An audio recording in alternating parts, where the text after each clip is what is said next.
A história do Brasil não começa em 1500. Começa muito antes, com povos que vivem, sonham, criam e resistem há milhares de anos. Neste mini documentário, ouvimos a voz de quem carrega a memória, a ancestralidade e a luta dos povos originários.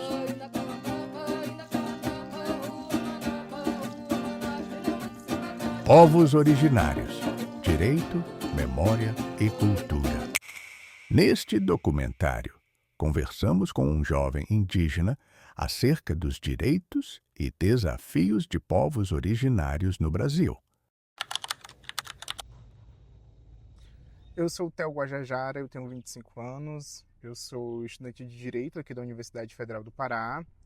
Já fui coordenador-geral do Diretório Central dos Estudantes da UFPA, fui o primeiro indígena a ser coordenador-geral dos estudantes da universidade e hoje eu sou presidente da SOS Internacional, é uma instituição internacional que debate sustentabilidade no mundo, com parcerias, projetos e ações.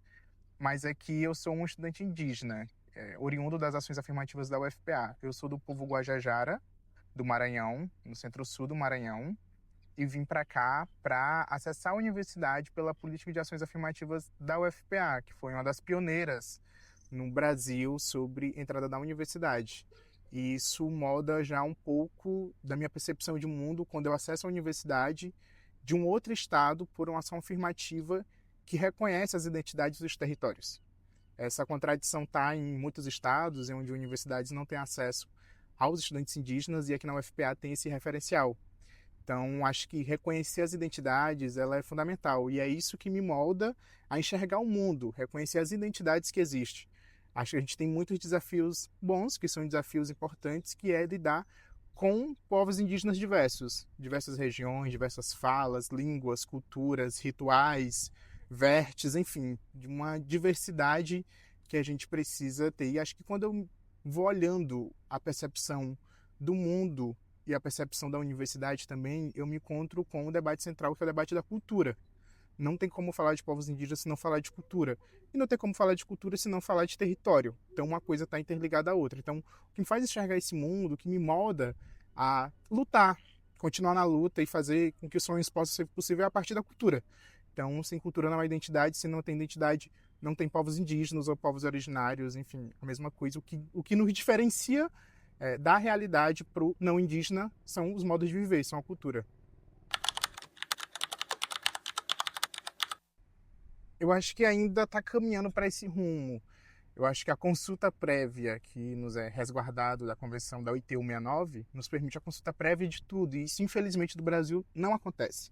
Seja ela no âmbito das instituições do poder público, do poder privado, ainda há algumas dificuldades da gente conseguir apresentar e estar nesses espaços, né? Acho que o espaço jurídico ele é um desses espaços. A gente ainda vê muitos advogados indígenas, mas poucos deles ainda que retornaram para os seus territórios.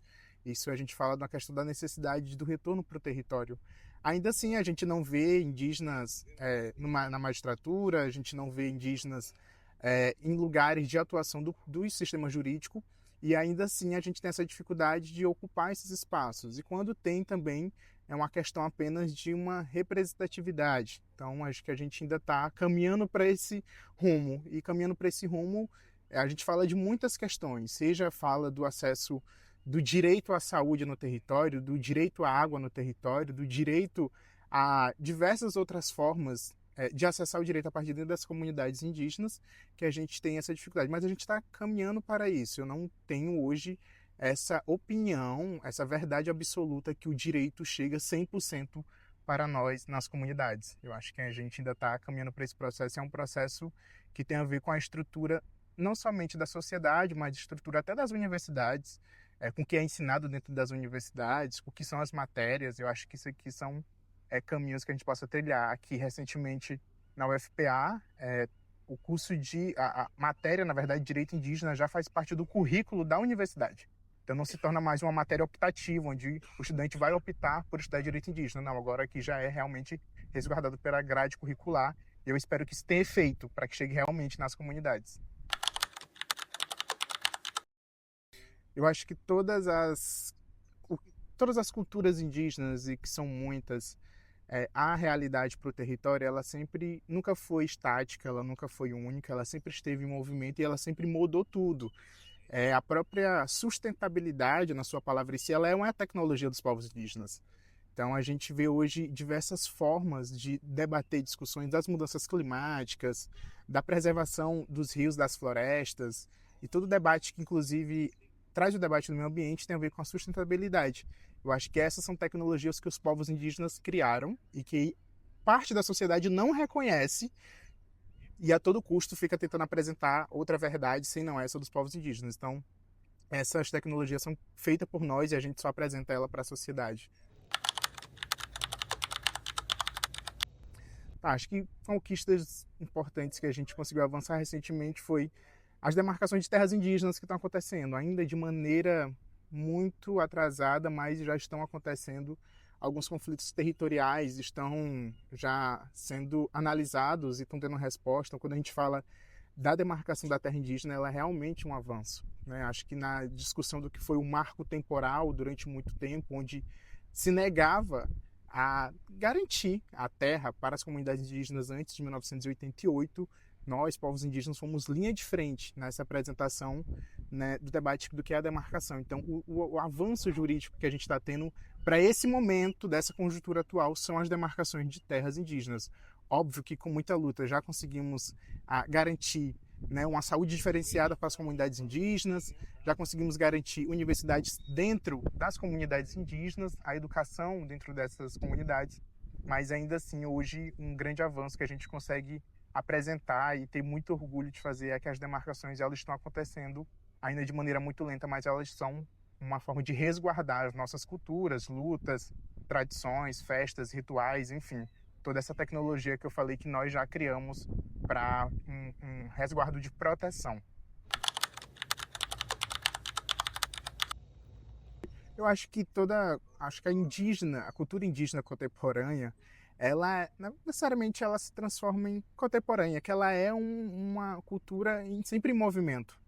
Acho que a nossa cultura, as culturas dos povos indígenas, elas estão em movimento e elas conseguem criar a partir disso outras narrativas, como por exemplo, é um debate central hoje que os povos indígenas, eles não estão mais apenas no livro de história, ali na segunda página, onde mostra que foi em 1500 e depois daquela parte mostra o processo do que foi a transformação do Brasil, mas as contribuições dos povos indígenas é muito fundamental. A gente vê na rua, a gente vê na comida, aqui mesmo em Belém a gente vê a maniçoba, o vatapá, que são historicamente pratos de populações indígenas. Então, essas comidas indígenas, essas contribuições, seja ela na nossa cultura do dia a dia, seja no hábito de tomar banho, seja ela no hábito de procurar comida dentro da mata, são contribuições. Eu acho que tudo que a gente fez para o mundo e para o Brasil principalmente foram essas contribuições, esses legados que a gente tem até hoje. Até medicamentos, né? Então acho que essa é uma contribuição importante que eu gostaria de falar, que a gente não existe no passado. Pelo contrário, estamos no presente e até hoje nas comunidades produzimos isso. Eu acho que essa ocupação ela é uma ocupação muito desafiadora. Uma porque toda vez que nós estamos em espaço de poder, nós temos que mostrar 2, 3 vezes que a gente também pode fazer. Então isso chega até a ser desgastante. Acho que o racismo estrutural ele impacta muito nisso. Eu acho que o avanço que a gente teve na política, por exemplo, a gente tem um Ministério dos Povos Indígenas, ontem vai reger uma política pública dos povos indígenas, foi fundamental. Acho que esse reconhecimento é muito importante. A gente teve agora recentemente a criação da Universidade Federal Indígena, que foi anunciada essa semana ainda, com diversos movimentos estudantis indígenas, né, setores da educação. A gente tem pessoas na referência na arte, como a Dayara Tucano, uma das principais artistas visuais do Brasil, e que é do povo tucano, do estado do Amazonas. E a gente tem experiências até nas redes sociais, né, de porta-voz, de megafone das comunidades, como o trabalho que a Samela Sateremaué faz, a Chai Suruí, enfim, outras referências de juventudes, minha contemporânea ainda de movimento, e que consegue ocupar esses espaços, seja ela nas redes sociais, seja ela na arte, na política, seja ela no campo do próprio direito. A gente tem juristas importantes como Eric Terena, né? Enfim, são pessoas que estão nas relações internacionais, né? Que acabam estando nesse espaço de negociação. Então, acho que são lugares estratégicos para nós. Não, eu acho que a mensagem ela é uma mensagem que consiga nos reconhecer e nos respeitar enquanto pessoas que têm essa identidade.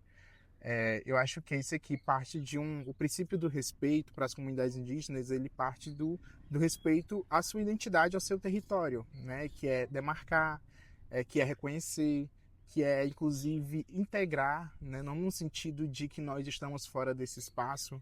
Eu já escutei em muitas falas pessoas usando o termo de uma ressocialização das comunidades indígenas, e é muito ofensivo porque a gente não trabalha com ressocialização, pelo contrário, a gente trabalha com uma proposta de integração, né, a outras comunidades, a outros territórios, a outros povos. Então, uma mensagem que a gente precisa ter é de que os povos indígenas são peça fundamental para a existência e preservação do mundo como um todo, não apenas pelo debate do meio ambiente. As pessoas acham que toda vez que vai falar de um indígena, ele não vai falar do meio ambiente, pelo contrário, porque realmente essa pauta atravessa a nossa sobrevivência. Então nós somos a chave do mundo para muitas coisas, como sempre mostramos.